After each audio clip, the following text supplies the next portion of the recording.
കഴിഞ്ഞ ക്ലാസ്സിൽ നമ്മൾ സംസാരിച്ച വിഷയം എന്തായിരുന്നു? കഴിഞ്ഞ ക്ലാസ്സിൽ നമ്മൾ എന്തിനെ കുറിച്ചായിരുന്നു ഡിസ്കസ് ചെയ്തത്? ഓരോ ബിസിനസ്സുകൾ ഏതൊക്കെ തരാണ് എന്നുള്ള തുടങ്ങിയിട്ടുള്ള കാര്യങ്ങൾ അല്ലേ? അതായത് ബിസിനസ്സിൻ്റെ വ്യത്യസ്ത ഇനങ്ങൾ, അത് തന്നെ മാനുഫാക്ചറിങ് ബിസിനസ്, ട്രേഡിംഗ് ബിസിനസ്, പിന്നെ സർവീസ് ഓറിയൻറ്റഡ് ആയിട്ടുള്ള ബിസിനസ്. പ്രധാനമായിട്ട് ഇങ്ങനെ 3 കാറ്റഗറി ആക്കിയിട്ട് നമ്മൾ ഓരോന്നിനും ഉദാഹരണങ്ങളും കാര്യങ്ങളൊക്കെ വെച്ച് കൃത്യമായിട്ട് ഐഡൻറ്റിഫൈ ചെയ്തു അല്ലേ? ഇന്ന് നമ്മൾ പറയാൻ പോകുന്നത് ബിസിനസ് ഓണർഷിപ്പ്.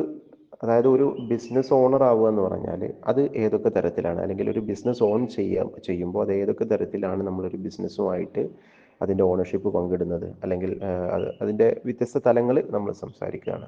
അതല്ലെങ്കിൽ അതിനെക്കുറിച്ച് ഡീറ്റെയിൽ ആയിട്ട് കേൾക്കുമ്പോൾ ഒരു ഐഡിയ കിട്ടും. ഓക്കെ, ഇപ്പോൾ ഞാൻ സിമ്പിളായിട്ട് ചോദിക്കുകയാണ്. നമ്മളൊരു ഷോപ്പ്, സ്വന്തമായിട്ടൊരു ഷോപ്പ് തുടങ്ങുകയാണ്.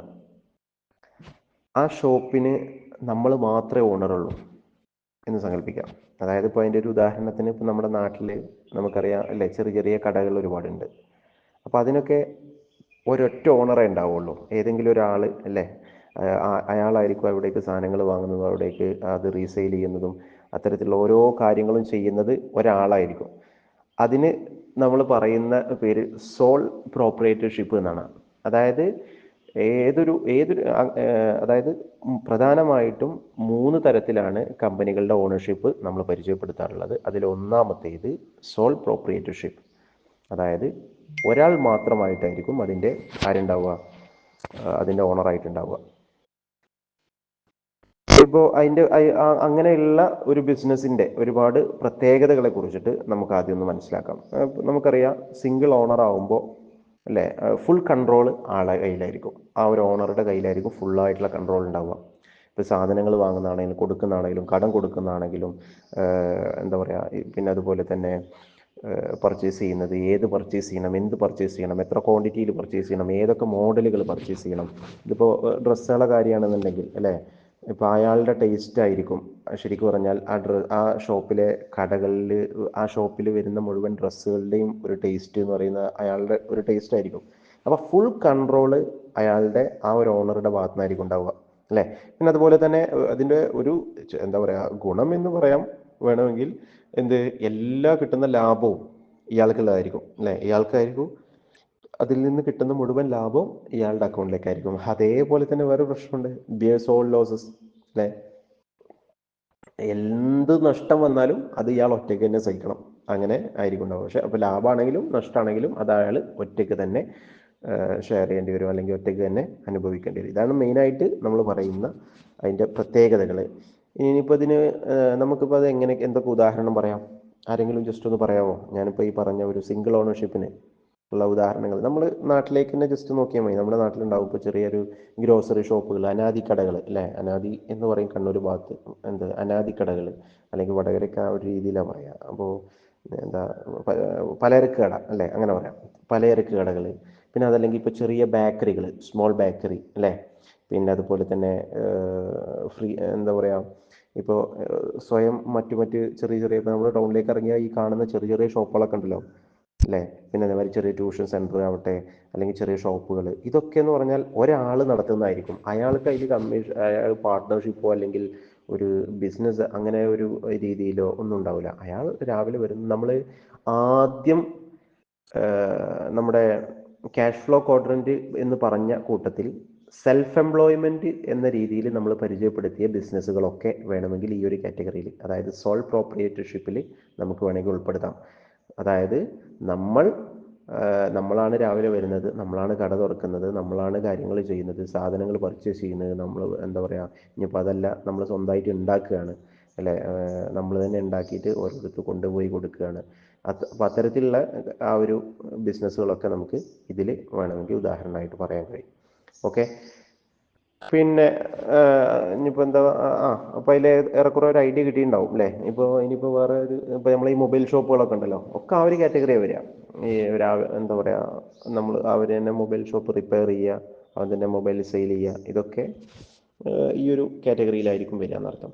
ഇനി ഇതിൻ്റെ ഗുണം എന്താ? ഇതിനുള്ളൊരു മെയിൻ പ്രധാനമായിട്ട് ഇതിന് നമ്മൾ പറയുന്ന ഗുണം എന്ന് പറയുന്നത് very very easy to start അല്ലേ. സ്റ്റാർട്ട് ചെയ്യാൻ ഭയങ്കര എളുപ്പമായിരിക്കും. ഒരു സോൾ പ്രോപ്രൈറ്റർഷിപ്പിൽ നമ്മളൊരു ബിസിനസ് സ്റ്റാർട്ട് ചെയ്യുക എന്ന് പറഞ്ഞാൽ എളുപ്പമാണ് അത്. പക്ഷേ സക്സസ്ഫുള്ളായിട്ട് അത് റൺ ചെയ്യുക എന്നുള്ളത് അത് അതിൻ്റെ ബാക്കിയുള്ള കടമ്പകളൂടെ അല്ലെങ്കിൽ കൃത്യമായിട്ട് ചെയ്യുമ്പോഴാണ് നമുക്കത് സക്സസ്ഫുള്ളായിട്ട് റൺ ചെയ്യാൻ കഴിയുള്ളൂ. പക്ഷേ സ്റ്റാർട്ട് ചെയ്യാൻ എപ്പോഴും നമുക്കത് വളരെ സിമ്പിളായിരിക്കും. Okay, very very easy to start. അതാണ് ഇതിൻ്റെ ഏറ്റവും വലിയൊരു അഡ്വാൻറ്റേജ് എന്ന് പറയുന്നത്. അപ്പോൾ നമുക്ക് നമ്മുടെ മനസ്സിൽ നമ്മളിങ്ങനെ എന്തെങ്കിലുമൊക്കെ ഒരു സമയത്ത് നമുക്ക് തോന്നുകയാണ് ഈ ഒരു ബിസിനസ് ചെയ്താൽ കൊള്ളാം, അല്ലെങ്കിൽ ഇതിന് നല്ല പ്രോഫിറ്റ് ഉണ്ടാകും എന്ന ഒരു സ്പാർക്ക് നമുക്ക് കിട്ടുന്ന ആ സ്പോട്ടിൽ തന്നെ നമുക്ക് വേണമെങ്കിൽ എന്ത് ചെയ്യാം, നമുക്കത് ഒരു ബിസിനസ്സായിട്ട് പെട്ടെന്ന് തന്നെ സ്റ്റാർട്ട് ചെയ്യാം. ഓക്കെ, പിന്നെ അത് മാത്രമല്ല, ഇതിൻ്റെ ഏറ്റവും വലിയ അഡ്വാൻറ്റേജ് എന്ന് പറയുന്നത് നമുക്ക് ആരോടും ചോദിക്കേണ്ട ആവശ്യമില്ല, സമ്മതം ചോദിക്കേണ്ട ആവശ്യമില്ല. അപ്പോൾ ഇതുമായി ബന്ധപ്പെട്ടിട്ട് അല്ലേ, എടാ ഈ പ്രോഡക്റ്റ് നമ്മൾ ഇവിടെ വെക്കണോ, ഷോപ്പിലേക്ക് സ്റ്റോക്ക് എടുക്കണോ, അപ്പോൾ അത് ക്വിക്കായിട്ട് നമുക്ക് ഡിസിഷൻസ് എടുക്കാൻ പറ്റും, വളരെ വേഗത്തിൽ തീരുമാനങ്ങൾ എടുക്കാൻ പറ്റും. ഒരാളോടും ചോദിക്കുക, അഭിപ്രായം പറയുക, അല്ലെങ്കിൽ അഭിപ്രായ വ്യത്യാസങ്ങൾ ഫേസ് ചെയ്യുക, അങ്ങനെ ഒന്നും വേണ്ടി വരില്ല. ഒറ്റയ്ക്ക് നമുക്ക് തീരുമാനങ്ങൾ എടുക്കാൻ കഴിയും. ഓക്കെ, പക്ഷേ ഇനി ഇതിൻ്റെ ഡിസഡ്വാൻറ്റേജസ് നോക്കുകയാണെന്നുണ്ടെങ്കിലോ, അപ്പോൾ നേരെ തിരിച്ച് നമുക്ക് നോക്കാം. ലിമിറ്റഡ് ക്യാപിറ്റലാണ് അല്ലേ അതിൻ്റെ ഏറ്റവും വലിയ കുറവ് എന്ന് പറയുന്നത്. ഈ സോൾ പ്രോപ്രൈറ്റർഷിപ്പിൻ്റെ ഏറ്റവും വലിയ കുറവ് ക്യാപിറ്റൽ വളരെ ചെറുതായിരിക്കും അല്ലേ. ഒരാളെ കൊണ്ട് സംഘടിപ്പിക്കാൻ കഴിയുന്ന, ഇപ്പോൾ നമ്മുടെ നാട്ടിലെ പല ഷോപ്പുകളുടെയും അല്ലേ, അവരൊക്കെ സിംഗിൾ ഓണർ ആയിരിക്കും. ഈ പറഞ്ഞ മാതിരി അതിൻ്റെയൊക്കെ അവർക്ക് ക്യാപിറ്റൽ ഉണ്ടാവില്ല. അതായത് ഈ കട ഒന്ന് മെച്ചപ്പെടുത്തണം എന്നുണ്ടെങ്കിൽ, കട മെച്ചപ്പെട്ടാലേ വരുമാനം കൂടുള്ളൂ. അപ്പോൾ അതിനുള്ള ആ രീതിയിൽ കട ഒന്ന് ഡെവലപ്പ് ചെയ്യണമെങ്കിൽ അവർക്ക് എന്തില്ല, അതിനുള്ള ക്യാപിറ്റൽ ഉണ്ടാവില്ല പല ആളുകൾക്കും. അപ്പോൾ അതുകൊണ്ടുണ്ടാകുന്ന അല്ലേ പ്രശ്നങ്ങൾ ഒരുപാടുണ്ടാവും. അപ്പോൾ ലിമിറ്റഡ് ആയിരിക്കും ക്യാപിറ്റൽ കൂടുതൽ. ഇപ്പോൾ എന്തെങ്കിലും ഇനിയിപ്പോൾ വേറെ എന്തെങ്കിലും ഒരു അത്യാവശ്യം വന്നു, കടയുമായി ബന്ധപ്പെട്ടിട്ട് പുറത്തുനിന്നൊരു ഫണ്ട് റേസ് ചെയ്യേണ്ട ആവശ്യം വന്നാൽ ഇയാൾ ഒറ്റയ്ക്ക് തന്നെ അത് റേസ് ചെയ്യണം. അതൊക്കെ പലപ്പോഴും പല ഷോപ്പുകളും പൂട്ടിപ്പോകാനുള്ള സാഹചര്യത്തിലേക്ക് എത്തിക്കുകയാണ് ചെയ്യാറുള്ളത്. അപ്പം അങ്ങനെയൊക്കെ പ്രശ്നങ്ങളുണ്ട്.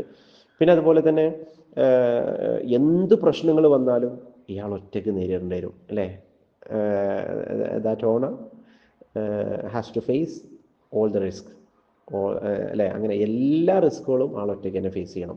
അങ്ങനത്തെ ഒരു സാഹചര്യം വരും അല്ലേ.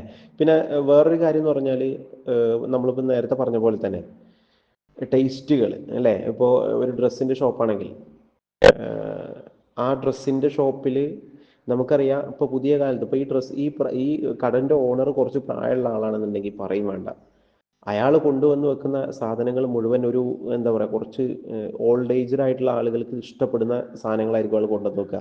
അപ്പോൾ പുതിയ തലമുറയെ കൊണ്ടുവരാനോ അല്ലെങ്കിൽ അവരെ താല്പര്യപ്പെടുത്താനോ അല്ലെങ്കിൽ എന്താ പറയുക അവരുടെ ഇഷ്ടത്തിനനുസരിച്ചുള്ള സാധനങ്ങളൊന്നും ചിലപ്പോൾ നമുക്ക് സ്റ്റോക്ക് ചെയ്യാൻ കഴിഞ്ഞു എന്ന് വരില്ല. അങ്ങനത്തെയൊക്കെ പ്രശ്നങ്ങൾ അല്ലേ. പക്ഷേ അതേ സ്ഥാനത്ത് രണ്ടാളുകളാണെങ്കിൽ ഒന്നുമില്ല, അങ്ങോട്ടും ഇങ്ങോട്ടും ചർച്ച ചെയ്തിട്ട് അല്ലെങ്കിൽ ഇയാളുടെ ഇഷ്ടമല്ലാത്ത മറ്റേയാളുടെ ഇഷ്ടം അതും കൂടെ പരിഗണിക്കുന്ന സമയത്ത് കുറച്ചും കൂടെ കസ്റ്റമേഴ്സിൻ്റെ ഇഷ്ടങ്ങളെ ഉൾക്കൊള്ളാൻ നമുക്ക് കഴിയും. അത് മനസ്സിലായില്ലേ ഞാൻ എന്താ ഉദ്ദേശിച്ചെന്ന്?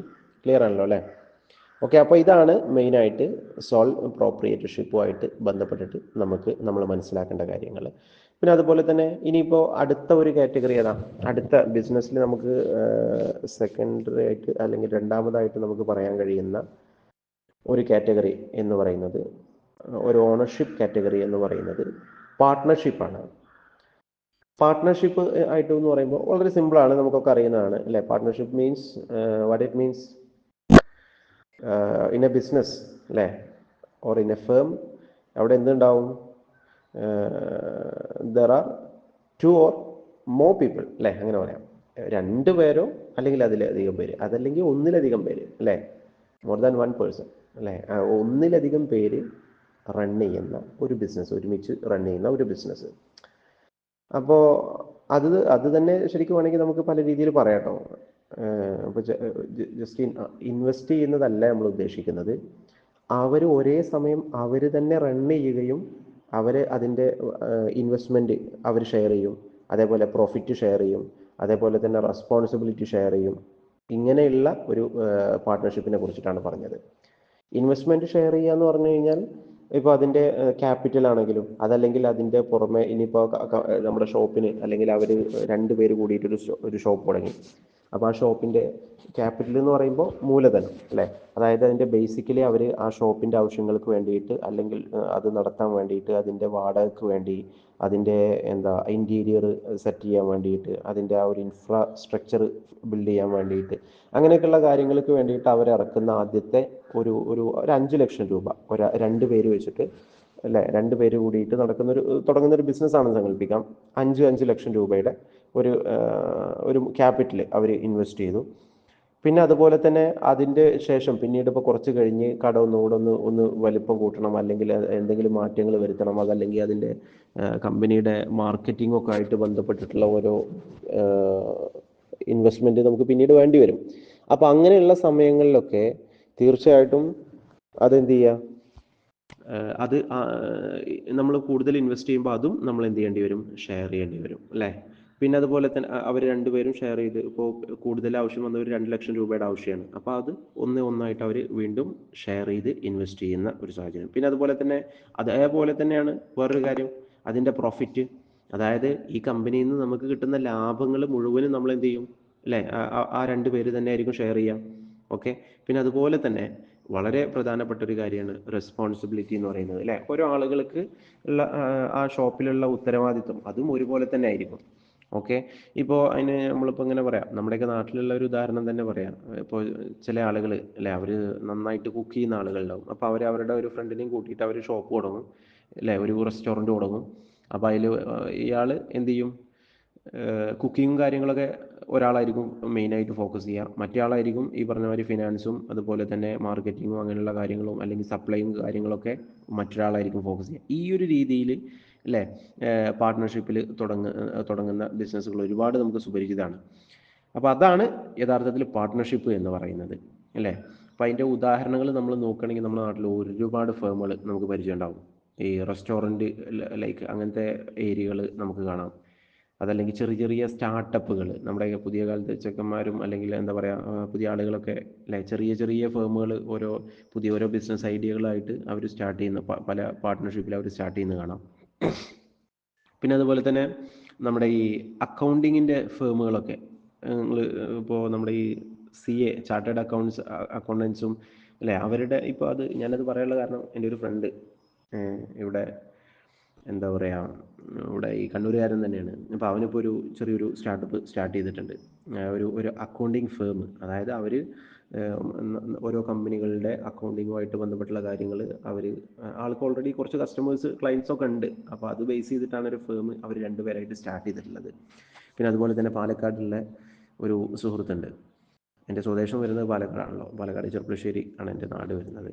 അപ്പോൾ പാലക്കാട് അതായത് തൂതാ ഭാഗത്ത് ഒരു സുഹൃത്ത് അജ്മൽ എന്നാണ് ആളുടെ പേര്. ആൾക്കൊരു ഇതേപോലെ തന്നെ ആളുടെ ഒരു ലോ ആയിട്ട് ബന്ധപ്പെട്ടുള്ള എന്താ പറയുക, ആൾ അഡ്വക്കേറ്റാണ്. അപ്പോൾ അതുമായിട്ട് ബന്ധപ്പെട്ടുള്ള ഒരു ഫേം. അപ്പോൾ ഇങ്ങനെയുള്ള ഒരുപാട് ഫേമുകൾ എന്ത് ചെയ്യുന്നുണ്ട്, പല ആളുകളും ഇതുപോലെ പാർട്ട്ണർഷിപ്പിൽ സ്റ്റാർട്ട് ചെയ്യുന്നുണ്ട്. അതല്ലെങ്കിൽ നമ്മുടെയൊക്കെ നാട്ടിൽ സുപരിചിതമായിട്ടുള്ള റെസ്റ്റോറൻ്റ് ആവട്ടെ, മൊബൈൽ ഷോപ്പുകൾ 2 പേര് അല്ലേ. അത് പറഞ്ഞപ്പോഴാണ് ആലോചിച്ചു, മൊബൈൽ ഷോപ്പിനെ കുറിച്ച് പറഞ്ഞപ്പോഴാണ്, ഇവിടെ എൻ്റെ ഒരു കൂട്ടുകാരുണ്ട്. ആ കൂട്ടുകാരൻ്റെ പേര് ഷാന എന്നാണ്, ഷാന. ആ കൂട്ടുകാരൻ്റെ പാർട്ട്ണർ ഉണ്ട്, അവർ കുടുംബമാണ്. ആ കൂട്ടുകാരൻ്റെ പേരും ഷാന എന്നാണ്. 2 പേരും മൊബൈൽ ഷോപ്പ് തന്നെയാണ്. അവർ പാർട്ട്ണർഷിപ്പായിട്ട് കുറേ കാലമായി, ഒരു 10-20 കൊല്ലത്തോളമായി അവർ മൊബൈൽ ഷോപ്പ്. അപ്പോൾ 20 കൊല്ലത്തുള്ള ആൾ എൻ്റെ ഫ്രണ്ടായിട്ടുണ്ടോയെന്ന് ചോദിച്ചാൽ എനിക്ക് എല്ലാ ഏജ് ഗ്രൂപ്പിലുള്ള ഫ്രണ്ട്സ് ഉണ്ട്, അങ്ങനെയുള്ള ഒരാളാണ്. അപ്പോൾ അത്രയും ഷാന 2 പേരുമാണ്. അപ്പോൾ ഞാൻ പറഞ്ഞു വന്നത് ഇത്തരത്തിലുള്ള അതാണ് പാർട്ട്ണർഷിപ്പ് എന്ന് പറയുന്നത്. അവിടെ നിന്നാണല്ലോ നമ്മൾ പോയതല്ലേ, അതാണ് പാർട്ട്ണർഷിപ്പ്.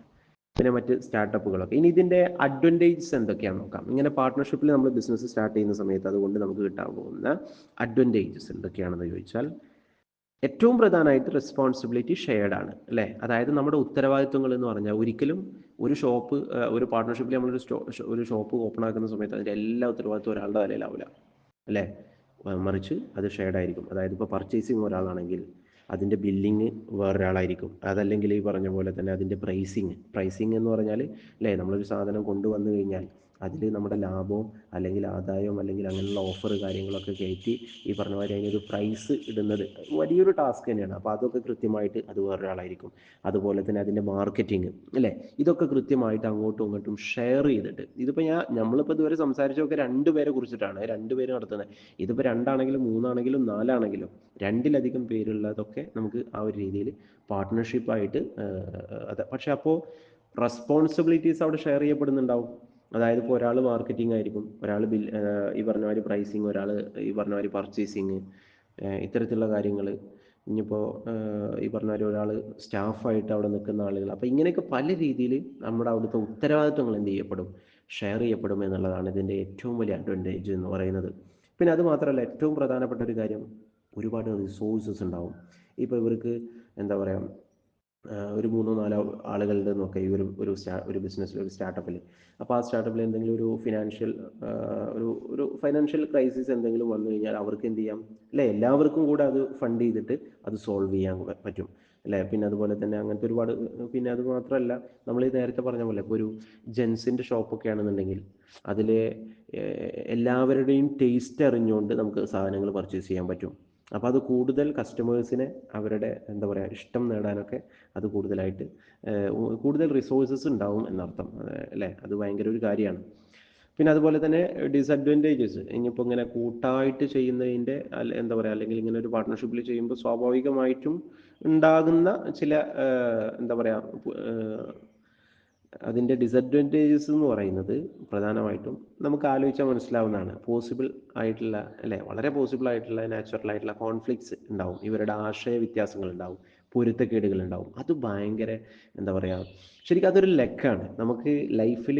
എന്താ പറയുക, വളരെ നമ്മളോട് യോജിക്കുന്ന, അതല്ലെങ്കിൽ നമ്മളോട് അത്രയും ചേർന്ന് ഒരേ ആശയങ്ങളുള്ള ഒരു ഭാര്യയെ കിട്ടുന്നത് പോലെ തന്നെയാണ് എന്താ പറയുക ഒരു പാർട്ട്ണറെ കിട്ടുക എന്ന് പറഞ്ഞാൽ. അതങ്ങനെ പറയാറുണ്ട്.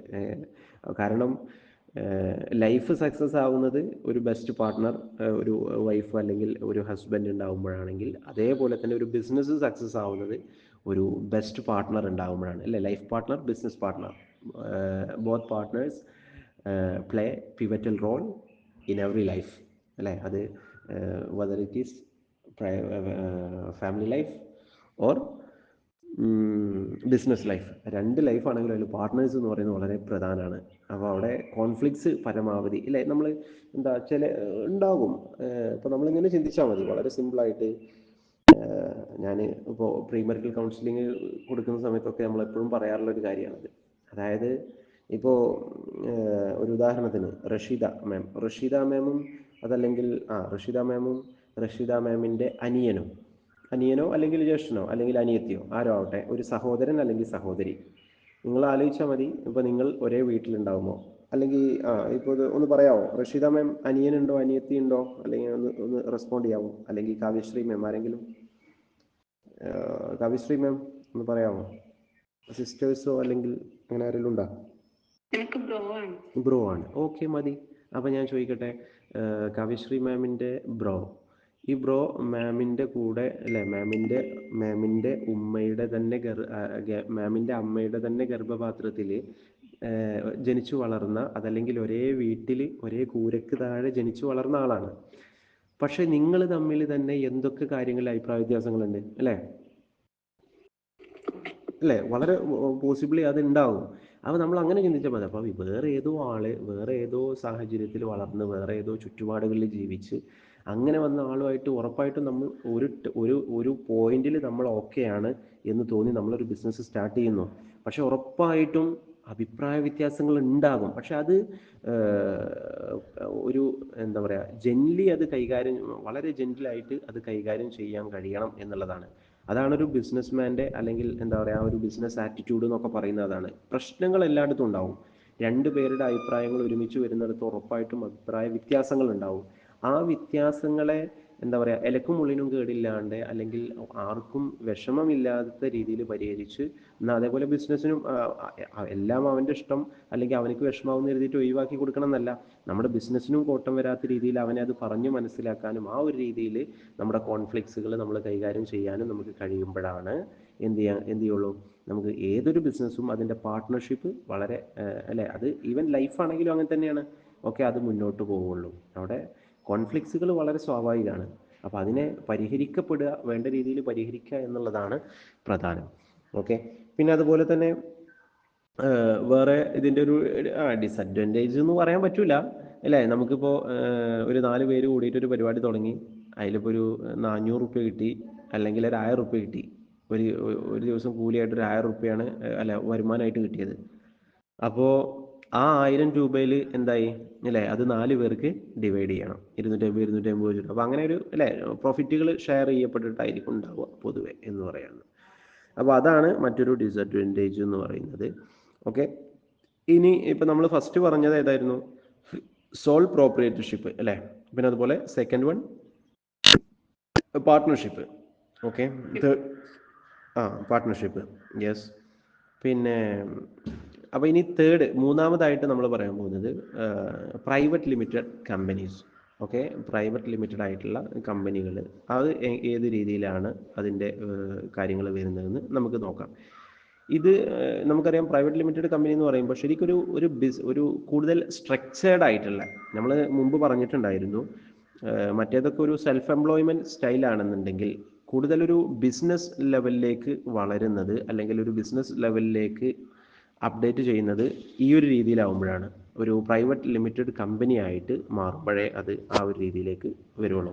അപ്പോൾ അതിൻ്റെ ഏറ്റവും വലിയ ഗുണങ്ങൾ എന്ന് പറയുന്നത് നമുക്കറിയാം, എന്താ പറയുക, ഒരു ബേസിക്കലി ഏറ്റവും പ്രധാനമായിട്ട് നമുക്ക് പറയാൻ കഴിയുന്നത് ഒരു ലീഗൽ എൻറ്റിറ്റി ഉണ്ടാവും. അതായത് അതിൻ്റെ എന്താ പറയുക, ലീഗലി ഒരു ബിസിനസ് എന്നുള്ള നിലയ്ക്കുള്ള എല്ലാ സപ്പോർട്ടും നമ്മുടെ എന്താ പറയുക, ഭരണഘടനാപരമായിട്ട് സാധാരണ പേഴ്സണൽ സ്റ്റാർട്ടപ്പുകൾ എന്നുള്ളതിലപ്പുറത്ത് എന്താ പറയുക, ഒരു ലീഗൽ ബിസിനസ് എന്നുള്ളതിനുള്ള ഒരു പരിഗണന നമുക്ക് അതിലുണ്ടാകും. പിന്നെ അതുപോലെ തന്നെ ഒരുപാട് അല്ലേ, എന്താ പറയുക, ഷെയർ ഹോൾഡേഴ്സ് ഉണ്ടാവും. അതുകൊണ്ട് തന്നെ ഇതിൻ്റെ കടം ബാധ്യത നമുക്കറിയാം. ഇപ്പോൾ നാട്ടിലൊക്കെ നമ്മൾ സാധാരണ ഒരു ചെറിയൊരു സ്റ്റാർട്ടപ്പൊക്കെ തുടങ്ങുമ്പോഴേക്ക് അയാൾ കടമെടുത്തിട്ട് മുടിഞ്ഞിട്ടുണ്ടാവും അല്ലേ, അതിൻ്റെ ഓണർ. അങ്ങനെയാണ് പൊതുവെ ഉണ്ടാവുക. പക്ഷേ അതേ സ്ഥാനത്ത് ഇങ്ങനെ ഈ ഒരു രീതിയിലേക്ക് ഒരു പ്രൈവറ്റ് ലിമിറ്റഡ് കമ്പനി എന്നുള്ള രീതിയിലേക്ക് നമ്മൾ ഡെവലപ്പ് ചെയ്യുന്ന സമയത്ത് അത്തരത്തിലുള്ള ബാധ്യതകളൊക്കെ വളരെ പൊതുവെ കുറവായിരിക്കും. പിന്നെ അതുപോലെ തന്നെ അതിൻ്റെ വേറൊരു ഗുണം എന്ന് പറയുന്നത് അല്ലേ, അതിൻ്റെ കാരണം ഇത് തന്നെയാണ്. എന്താണ്, ഒരുപാട് മൾട്ടിപ്പിൾ ഷെയർ ഹോൾഡേഴ്സ് ഉണ്ടാവും, ഒരുപാട് ഷെയർ ഹോൾഡേഴ്സ് അല്ലേ. കാരണം ഇപ്പോൾ ഒരു 5-10 ഷെയർ ഹോൾഡേഴ്സ്, അവരൊരു പക്ഷേ അവിടെ റെസ്പോൺസിബിലിറ്റി എന്ത് ചെയ്യുന്നില്ല. അതായത് അവർ വന്നിട്ട് ഇപ്പോൾ നമ്മളൊരു വലിയൊരു ഒരു റെസ്റ്റോറൻറ്റ് നമുക്ക് അങ്ങനെ എടുക്കാം, അല്ല റെസ്റ്റോറൻ്റ് അല്ല, ഇപ്പോൾ ഒരു വലിയൊരു കമ്പനി, റെസ്റ്റോറൻ്റ് എന്ന് പറയാൻ പറ്റില്ല, നമുക്കൊരു കമ്പനി എടുക്കാം. അപ്പോൾ ആ കമ്പനിയിൽ അതിൻ്റെ ഷെയർ വാങ്ങിയിട്ടുള്ള, അതല്ലെങ്കിൽ അതിൻ്റെ ഷെയർ ഹോൾഡേഴ്സ് ആയിട്ടുള്ള ആളുകൾ ഒരു പക്ഷേ ആ കമ്പനിയിൽ വന്നിരിക്കുക, അല്ലെങ്കിൽ അവിടുത്തെ വർക്കുകൾ കാര്യങ്ങൾ ചെയ്യുക, അങ്ങനെയൊന്നും ഉണ്ടാവില്ല. മറിച്ച് അവർ പുറത്തുനിന്ന് ജസ്റ്റ് ക്യാഷ് അതിൽ ഇൻവെസ്റ്റ് ചെയ്യും, അതിൻ്റെ കാര്യങ്ങൾ ഒക്കെ അറിയും, മുന്നോട്ട് പോകും എന്നല്ലാതെ. അതാണ് അതിന് കൃത്യമായിട്ട്. പിന്നെ ഇതിൻ്റെ വേറൊരു ഗുണം എന്ന് പറയുന്നത്, അതിനൊരു കൃത്യമായിട്ടുള്ളൊരു പ്രൊഫഷണൽ മാനേജ്മെൻറ്റ് ഉണ്ടാവും. അപ്പോൾ ആ ഒരു മാനേജ്മെൻറ്റിനായിരിക്കും ഈ ഷെയർ ഹോൾഡേഴ്സ് കാര്യങ്ങളൊക്കെ ഏൽപ്പിച്ചിട്ടുണ്ടാവുക. എന്നിട്ട് ആ മാനേജേഴ്സ് ആയിരിക്കും ഈ കാര്യങ്ങളൊക്കെ മാനേജ് ചെയ്യുന്നതും പ്രൊഫഷണലി എല്ലാ കാര്യങ്ങളും ഡീൽ ചെയ്യുന്നതും. എന്നിട്ട് ഇതിൻ്റെ കാര്യങ്ങളൊക്കെ ഓരോ അപ്ഡേഷൻസും കൃത്യമായിട്ട് ഇതിൻ്റെ ഷെയർ ഹോൾഡേഴ്സിലേക്ക് എത്തിക്കുന്നുണ്ടാവും. അപ്പോൾ ആ ഒരു രീതിയിൽ മുന്നോട്ട് പോകുന്ന ഒരു തേർഡ് വൺ കാറ്റഗറി എന്ന് നമുക്ക് പറയാവുന്ന ഒരു കാര്യം. അതാണ് പ്രൈവറ്റ് ലിമിറ്റഡ് കമ്പനീസ് എന്ന് പറയുന്നത്. ഓക്കെ, അപ്പോൾ ഏറ്റവും പ്രധാനമായിട്ട് മൾട്ടിപ്പിൾ ഷെയർ ഹോൾഡേഴ്സ് ഉണ്ടാകുന്ന സമയത്ത് നമുക്കറിയാം, നമുക്കൊരു ഫിനാൻഷ്യലായിട്ടുള്ള അല്ലെങ്കിൽ അങ്ങനത്തെ ഒരു ക്രൈസിസോ അല്ലെങ്കിൽ ഒരു പ്രശ്നമോ വരുന്ന സമയത്ത് അവിടെയൊക്കെ കവർ ചെയ്യപ്പെടും അല്ലേ. വലിയ റിസോഴ്സസ് ഉണ്ടാവും, ഫിനാൻഷ്യലി ആണെങ്കിലുള്ള വലിയ റിസോഴ്സസ് അവർക്ക് പുറകിലുണ്ടാവും, വളരെ വലിയ സപ്പോർട്ട് ഉണ്ടാവും. അങ്ങനെയൊക്കെയുള്ള കാര്യങ്ങളാണ് പ്രധാനമായിട്ടും ഇതിൻ്റെ ഈ ഒരു ബിസിനസ് മേഖലയിൽ നമുക്ക് കാണാൻ കഴിയാം. പിന്നെ ഇതിൻ്റെ പ്രൊഫഷണലിസം, ഇതിൻ്റെ മാനേജ്മെൻറ്റിലുള്ള പ്രൊഫഷണലിസം നമുക്കറിയാം. നമ്മളിപ്പോൾ ഒരു പക്ഷേ ഒരു ആ പ്രൊഡക്റ്റ് ഉണ്ടാക്കാൻ കഴിയുന്ന ഒരാളായിരിക്കും ഒരു പക്ഷേ ഒരു ആശയം തുടങ്ങിയിട്ടുണ്ടാവുക, ഒരു കമ്പനി തുടങ്ങിയിട്ടുണ്ടാവുക. പക്ഷേ അത് നമുക്കറിയാം, അയാൾക്കൊരു മാനേജ്മെൻറ്റ് സ്കില്ല് ചിലപ്പോൾ ഉണ്ടായിക്കൊള്ളുന്നില്ല, ഒരു കൃത്യമായിട്ട് മാനേജ് ചെയ്യേണ്ട അറിവ് കാര്യങ്ങൾ ഉണ്ടായിക്കൊള്ളുന്നില്ല. അപ്പോൾ നമുക്ക് അതിനൊരു ഉദാഹരണം പറയുകയാണെങ്കിൽ, ഇപ്പോൾ നമുക്ക് ഇന്ന് ഇന്ത്യയിൽ നല്ല ലോകത്തിൽ തന്നെ ഏറ്റവും ബെസ്റ്റ് സീ ഫുഡ് എക്സ്പോർട്ടും ഇമ്പോർട്ടും ചെയ്യുന്ന, അതല്ലെങ്കിൽ ഓൺലൈനായിട്ട് അവൈലബിൾ ആയിട്ടുള്ള ഇതിൻ്റെ ഒരു ആപ്പും കാര്യങ്ങളൊക്കെ ഉണ്ടല്ലോ. അതിൻ്റെ ആപ്പിൻ്റെ പേര് എനിക്ക് ഓർമ്മല്ല. അപ്പോൾ അദ്ദേഹത്തിൻ്റെ കാര്യം എന്ന് പറഞ്ഞാൽ അദ്ദേഹം നല്ലൊരു മീൻ വിൽപ്പനക്കാരനായിരുന്നു, അദ്ദേഹം നല്ലൊരു മീൻ കച്ചവടക്കാരനായിരുന്നു. പക്ഷേ ആ മീൻ ഓൺലൈനിലാക്കിയിട്ട് കൊണ്ടുവരുന്ന സമയത്ത് അയാൾക്ക് ഓൺലൈനുമായിട്ട് പരിചയം കുറവായിരുന്നു. പക്ഷേ ആ ഓൺലൈൻ മാർക്കറ്റിനെ കൃത്യമായിട്ട് കൺട്രോൾ ചെയ്യാൻ കഴിയുന്ന ഒരാളുമായിട്ട് അയാൾ പാർട്ട്ണറായി, അല്ലെങ്കിൽ അയാൾ അതിൻ്റെ എന്താ പറയുക ഒരു ഷെയർ ഹോൾഡറായിട്ട് അയാൾ കൂടെ കൂട്ടിയത് കൊണ്ടാണ് അയാൾക്ക് പിന്നീട് ലൈഫിൽ അയാളുടെ എല്ലാ സക്സസ്സും ഉണ്ടാകുന്നത് എന്നുള്ള രീതിയിൽ അയാളുടെ ഒരു ഇൻ്റർവ്യൂവിൽ അയാൾ പറയുന്നുണ്ടായിരുന്നു. അപ്പോൾ ഞാൻ പറഞ്ഞു വന്നത്, ഇങ്ങനെയൊക്കെയുള്ള ഒരുപാട് റിസോഴ്സസ് ഇപ്പോൾ ഒരാളുടെ ബുദ്ധിയാവില്ല മറ്റേ ആൾക്ക് ഉണ്ടാവുക. അപ്പോൾ അവരുടെയൊക്കെ ബുദ്ധി അവരൊക്കെ ഒരുപോലെ ഇൻവെസ്റ്റ് ചെയ്യും, കാരണം അവരുടെയൊക്കെ ക്യാഷ് ഇതിൽ ഇൻവെസ്റ്റ് ചെയ്യപ്പെട്ട് കിടക്കുന്നുണ്ടല്ലോ. അപ്പോൾ അവരുടെ ബുദ്ധിയും അവരുടെ ചിന്തകളും അവരുടെ ഐഡിയകളും അവരുടെ ആകുലതകളും അവരുടെ കൺഫ്യൂഷൻസും ഒക്കെ അവർ ഇൻവെസ്റ്റ് ചെയ്യും. അത് ഇൻവെസ്റ്റ് ചെയ്യുമ്പോൾ അതിൽ നിന്ന് നല്ല ഏറ്റവും ബെസ്റ്റ് ആയിട്ടുള്ള രീതിയിൽ ഒരു കമ്പനി നമുക്ക് എന്ത് ചെയ്യാൻ കഴിയും, ഡെവലപ്പ് ചെയ്ത് കൊണ്ടുവരാൻ കഴിയും എന്നർത്ഥം. ഓക്കെ, അതാണ് ഏറ്റവും പ്രധാനപ്പെട്ട നമുക്ക് ഈ ഇങ്ങനെ പ്രൈവറ്റ് ലിമിറ്റഡ് കമ്പനികളുടെ ഏറ്റവും വലിയൊരു പോസിബിൾ എന്താ പറയുക ഒരു ക്യാരക്ടറിസ്റ്റിക് ആയിട്ട് അല്ലെങ്കിൽ ഒരു ഫീച്ചറായിട്ട് നമുക്ക് പറയാൻ കഴിയാം. ഓക്കെ, ഇപ്പോൾ അതിൻ്റെ ഒരു ഉദാഹരണം ഈ ഇൻഫോസിസ് അല്ലെങ്കിൽ അങ്ങനെയൊക്കെയുള്ള ഒരുപാട് സ്റ്റാർട്ടപ്പുകൾ, അത് ഇൻഫോസിസ് കമ്പനികൾ. അപ്പോൾ അങ്ങനെയൊക്കെയുള്ള വലിയ വലിയ കമ്പനികൾക്കൊക്കെ ഈ ഒരു രീതിയിലാണ് ഉണ്ടാവുക. ഒരു പ്രൈവറ്റ് ലിമിറ്റഡ് കമ്പനി എന്നുള്ള നിലക്കാണ് നമ്മൾ അതൊക്കെ രജിസ്റ്റർ ചെയ്യപ്പെടുന്നത്. ഓക്കെ, അതിൽ ഒരുപാട് ആളുകൾ എന്ത് ചെയ്യുന്നു, വലിയ എമൗണ്ടുകൾ ഇൻവെസ്റ്റ് ചെയ്യുന്നു. അവർക്ക് അതിൻ്റെ ഇൻവെസ്റ്റ് ചെയ്യുന്നതിൻ്റെ ആ ഒരു ആനുപാതിക ഷെയർ അവർക്ക് എന്ത് ചെയ്യുന്നു, അവർക്ക് ലഭിക്കുന്നു.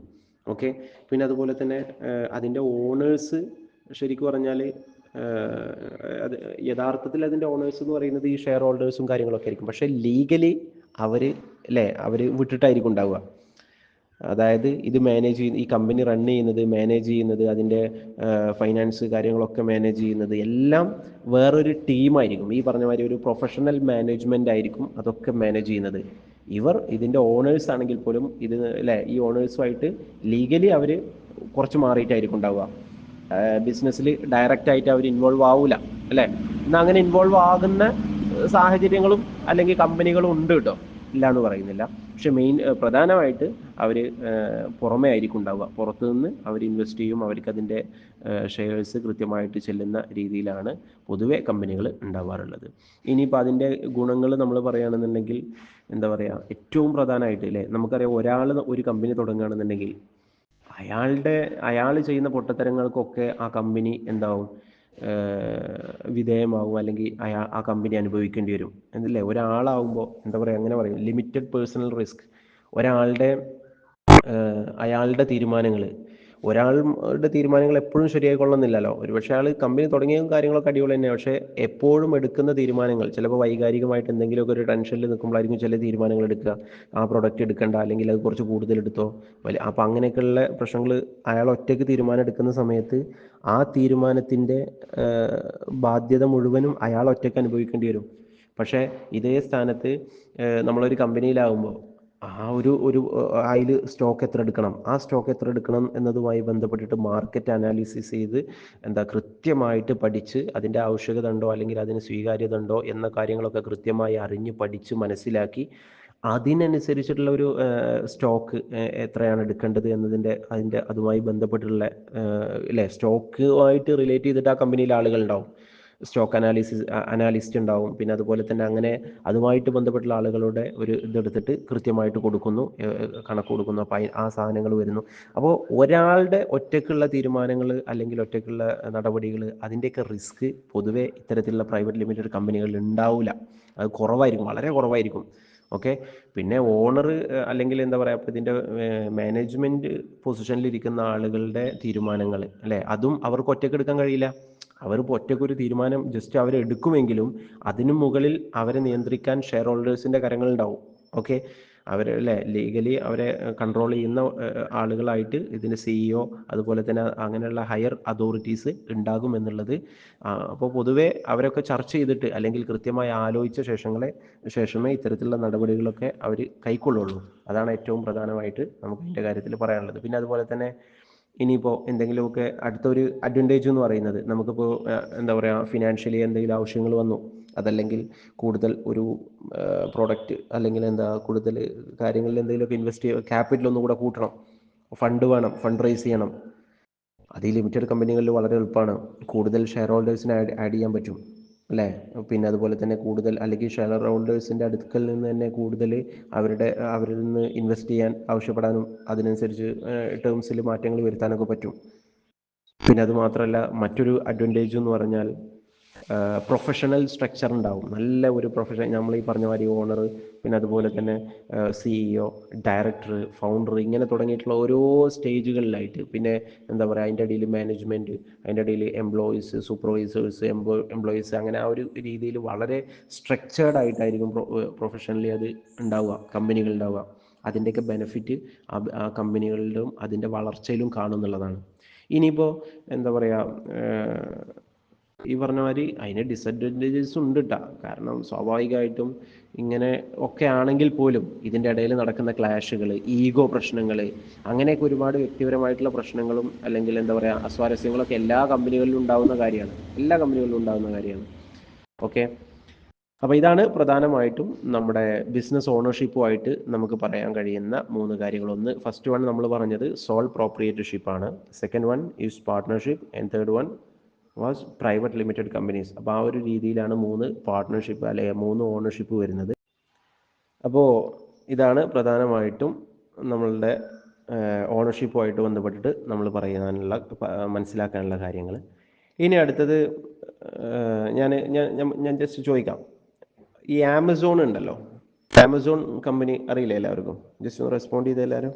ആമസോൺ അറിയില്ലേ? അറിയാം. ആമസോൺ എന്ന് പറയുന്നത് അല്ലേ, അതൊരു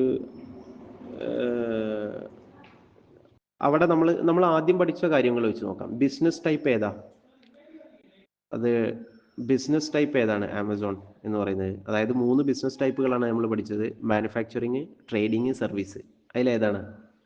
ജസ്റ്റ് ഒന്ന് പറയാമോ?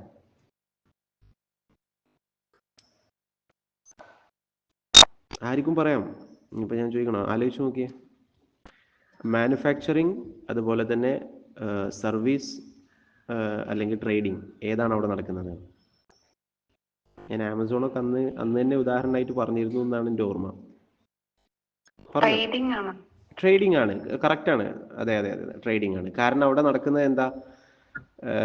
ട്രേഡിങ്ങും ആണ് സർവീസും, അല്ലേ? ട്രേഡിങ്ങും ആണ് സർവീസും ആണ്, അങ്ങനെ പറയാം. ഓക്കെ, ട്രേഡിങ്ങും ആണ് സർവീസും ആണ്. അവിടെ നടക്കുന്നത് ഒരിക്കലും അവർ മാനുഫാക്ചർ ചെയ്യുന്നില്ല, മറിച്ച് അവർ മറ്റുള്ളവർ മാനുഫാക്ചർ ചെയ്ത സാധനങ്ങളെ അവർ മറ്റേ കുറഞ്ഞ വിലക്കെടുത്ത് അത് സെയിൽ ചെയ്യുകയാണ് ചെയ്യുന്നത്. അപ്പോൾ അവിടെ സർവീസും നടക്കുന്നുണ്ട്, ഡെലിവറി കാര്യങ്ങൾ, അങ്ങനെയുള്ള സർവീസും അല്ലേ, ഓൺലൈനിലായിട്ട് ലഭ്യമാവുന്ന ആ ഒരു സർവീസും അവിടെ നടക്കുന്നുണ്ടെന്ന് പറയാം. പിന്നെ അതിൻ്റെ ഓണർഷിപ്പ് എങ്ങനെയാണ് വരുന്നത്? അതും കൂടെ ഇപ്പോൾ നമ്മളിപ്പോൾ ഇന്ന് നോക്കിയല്ലോ. ഓണർഷിപ്പ് എങ്ങനെയാണ് വരുന്നത്? ഏതാ വരിക? സോൾ പ്രോപ്രിയേറ്റർഷിപ്പ് ആണോ, പാർട്ട്ണർഷിപ്പ് ആണോ, അല്ലെങ്കിൽ പ്രൈവറ്റ് ലിമിറ്റഡ് ആണോ?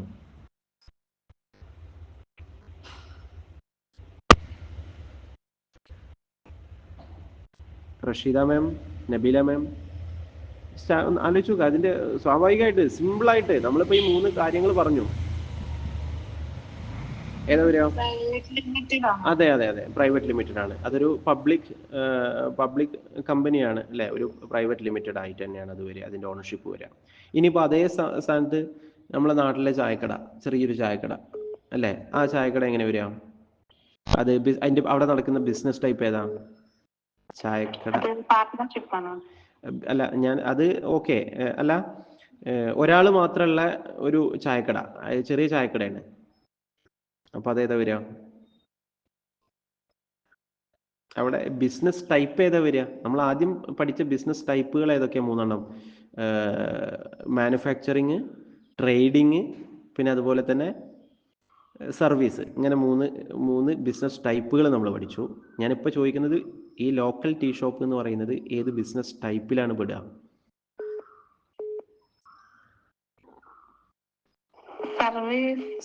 സർവീസാണ്. കറക്റ്റാണ്. പക്ഷേ അതേപോലെ അതിൻ്റെ ഓണർഷിപ്പ് എങ്ങനെ വരിക? പാർട്ട്ണർഷിപ്പ് ആണോ?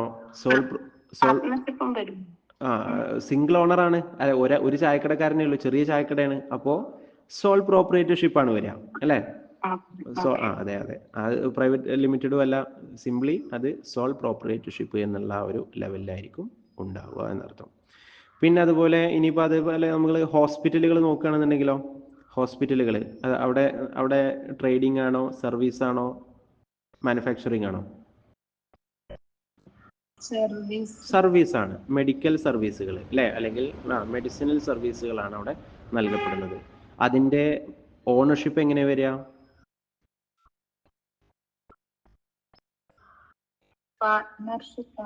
പാർട്ട്ണർഷിപ്പും വരാറുണ്ട്, പ്രൈവറ്റ് കമ്പനി, പ്രൈവറ്റ് ലിമിറ്റഡ് ആയിട്ടും വരാറുണ്ട്. എന്നാ ഞാൻ ചോദിക്കട്ടെ, അത് ഒരു സോൾ പ്രോപ്രിയേറ്റർഷിപ്പിൽ പോസിബിൾ ആണോ ഒരു ഹോസ്പിറ്റൽ എന്ന് പറയുമ്പോൾ? ഇല്ലേ, ഒരിക്കലും അത് അങ്ങനെ പോസിബിൾ ആണെന്ന് പറയില്ല. കാരണം എന്താ വെച്ചാൽ ഒരു ഹോസ്പിറ്റൽ എന്നൊക്കെ പറയുമ്പോൾ അതിന് അത്യാവശ്യം വലിയ ഒരു ഫേം വേണ്ടി വരും, അതല്ലെങ്കിൽ വലിയ ഫൈനാൻഷ്യൽ ബാക്ക്ഗ്രൗണ്ട് വേണ്ടി വരും. അപ്പോൾ അത് പൊതുവേ ഉണ്ടാവാറുള്ളത് പാർട്ട്ണർഷിപ്പിൽ, അതുപോലെ തന്നെ ഒരു പ്രൈവറ്റ് ലിമിറ്റഡ് എന്നുള്ള ഒരു കാറ്റഗറിയിലാണ് ഹോസ്പിറ്റലുകളൊക്കെ ഉണ്ടാവാറുള്ളത്. ഇനിയിപ്പോൾ നമ്മുടെ വലിയൊരു കാറിൻ്റെ കമ്പനി, ഇപ്പോൾ ടൊയോട്ട, അവിടെ ടൊയോട്ട അല്ലെങ്കിൽ മാരുതി ഏതോ ആവട്ടെ, ഇപ്പോൾ ടൊയോട്ട എടുക്കാം, അവിടെ മാനുഫാക്ചറിങ് ആണോ, ട്രേഡിംഗ് ആണോ, സർവീസ് ആണോ?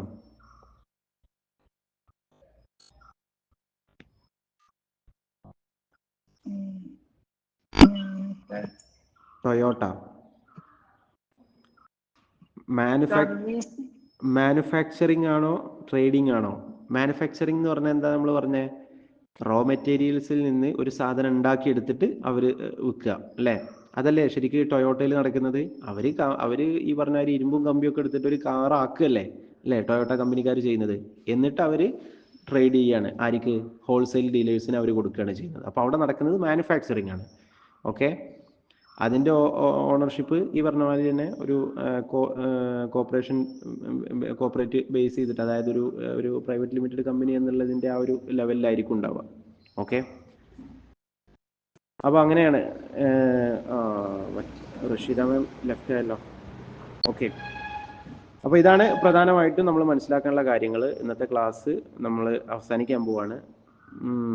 ഓക്കെ, ഏകദേശം ഒരു ഐഡിയ കിട്ടിയില്ലേ കാവ്യശ്രീ മാം? ഓക്കെ, എന്തെങ്കിലും സംശയങ്ങളുണ്ടോ? ചോദിക്കാം. ഓക്കെ, എന്നാൽ എന്തെങ്കിലും ഇനി പേഴ്സണൽ ഡൗട്ട് എന്തെങ്കിലും ഉണ്ടെങ്കിൽ ചോദിക്കാം. Okay, thank you. അപ്പോൾ ക്ലാസ് വൈൻഡപ്പ് ചെയ്യട്ടെ? Okay, thank you.